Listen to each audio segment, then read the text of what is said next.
Can something as simple as a Christmas present change a life? For my guest today, one gift was the beginning of a whole new path. To explain, I'm joined by Chaplain Ben Miner. Hi, Ben. Hi, Cheryl. Hey, thanks so much for joining us. And we're going to get to that Christmas present in just a minute. But first of all, I just want to start. Your parents came here running from the Vietnam War, coming to the U.S., right? Tell me about growing up with them.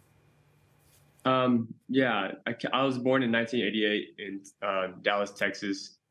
And we grew up here not much. My dad was working a lot and supporting my mom and me and my three siblings. And yeah, things were going good until something happened, and that landed my dad in prison. A mistake he did, but he's out now, and he's saved, and he loves the Lord, and I'm thankful for that.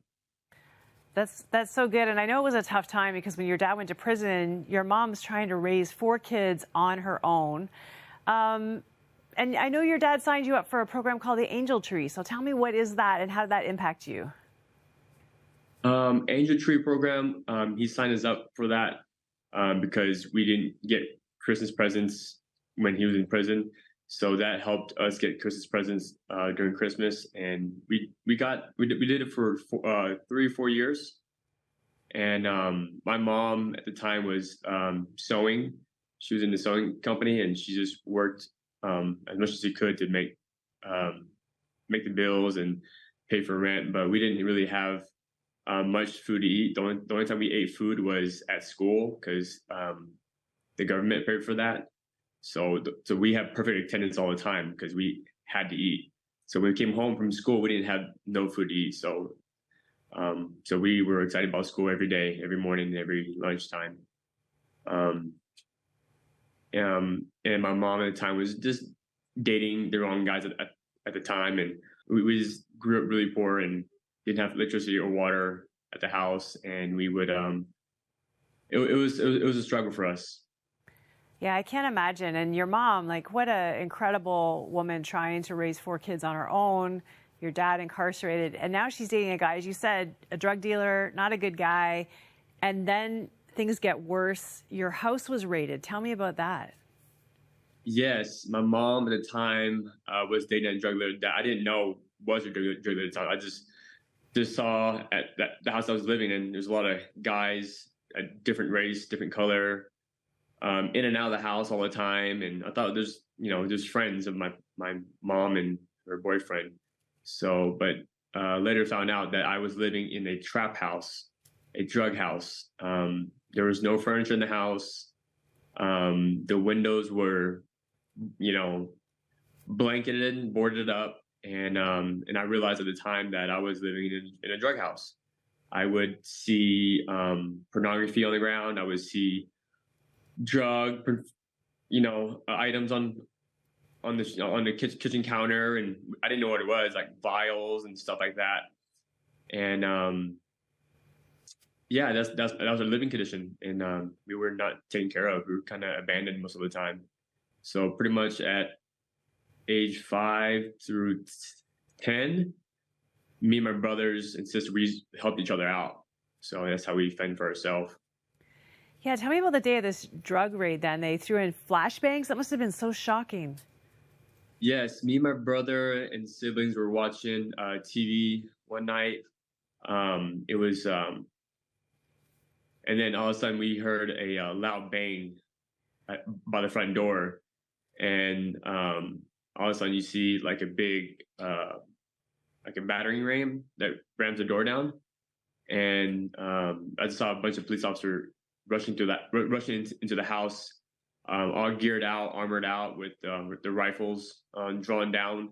And they knew where to go. They didn't go towards us at all. They went straight towards the back of the room and where my mom's boyfriend was, the drug dealer, and all his friends.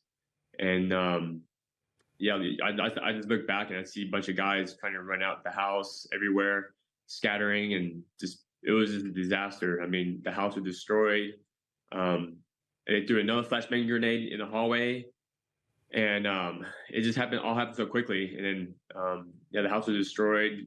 They found drugs. They found money, and they arrested my mom's boyfriend, took him away, and then all the other guys as well. And then they left my mom with us because they knew that if they took my mom away, we wouldn't be together as a family. So she stayed there with us. She was never involved into drugs or any of that part. She just dated the wrong guy at the wrong time. So and then that happened. Next morning we went to school because again we needed to eat. So that night wasn't it was a big deal, but we were so used to that environment the whole entire time, living in bad neighborhoods. So it was, just another night, another day for us.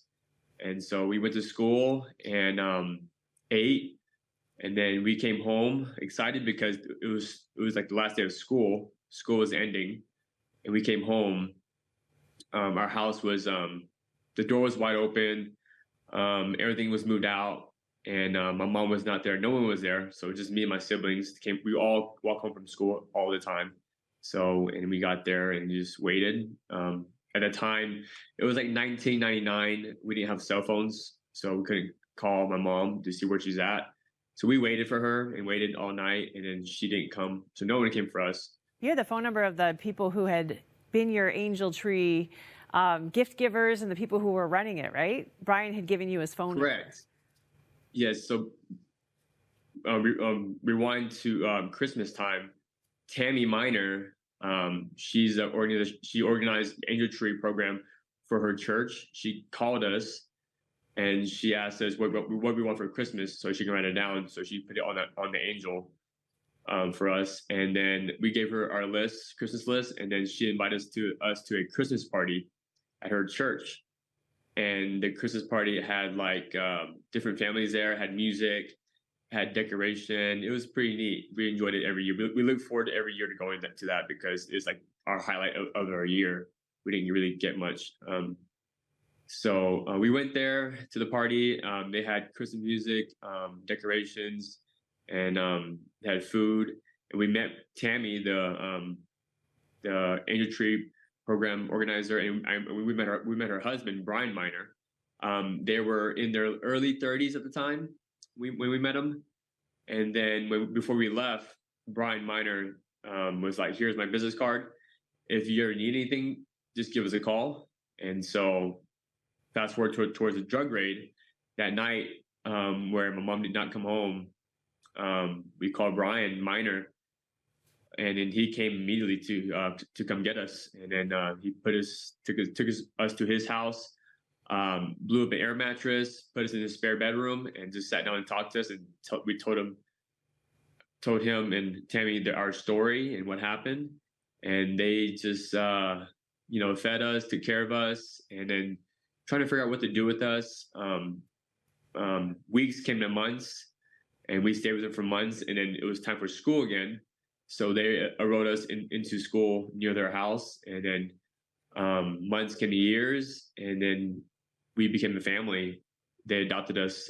They got a hold of my mom finally, and then she signed over her rights to Brian and Tammy. So and then years came along. I asked Brian and Tammy if I could call them mom and dad, and they started crying and said, "Yes, you can call us mom and dad." So that's when we became family, and it is a big difference from living when I was living before. It's like just living like a very nice lifestyle, like getting right to school or getting fed every day. There was a structure. There's bedtime, there's church time, there's prayer times, there's devotional time. There's Christmas. There was Easter. It was a normal life. I didn't know that was a normal life for everybody. To us, it felt like we were living in paradise at the time. Wow, So, what a beautiful story. And I know that their faith and opening the door to you and loving you guys and taking you to summer camp really had an impact on your faith journey. Tell me about that. yes, they would take us to summer church camp, and we would love it. It was just like vacation for us. There was a bunch of other kids around, which we're not used to. There were sports, there was games, there was swimming, there was praise and worship at night with they have a band there. They'll have a pastor that will speak to us during the night. So it was fun. It was like a week long of just learning about God's word and who God is, His love, and just hanging out with other Christian kids. And it was a great experience. I loved that so much growing up. Yeah. What difference did it make in your life then deciding to follow in those footsteps? Just knowing who God was. Before, I didn't know.